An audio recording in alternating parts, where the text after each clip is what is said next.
A febbraio si comincia a lavorare per produrre, per fare elementi nuovi, statue, case, perché ogni anno c'è sempre una novità.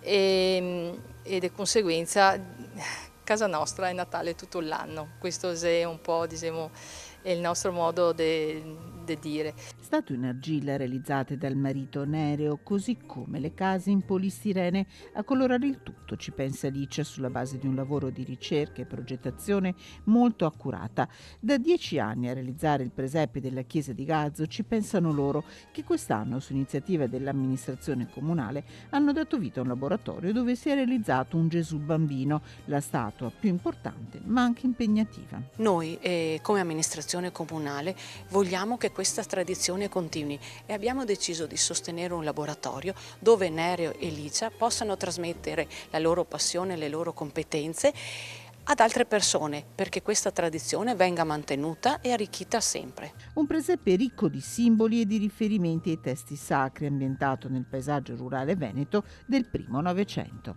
Il presepio nella chiesa parrocchiale di Gazzo è, come tutti i presepi, una grande espressione di amore del Natale.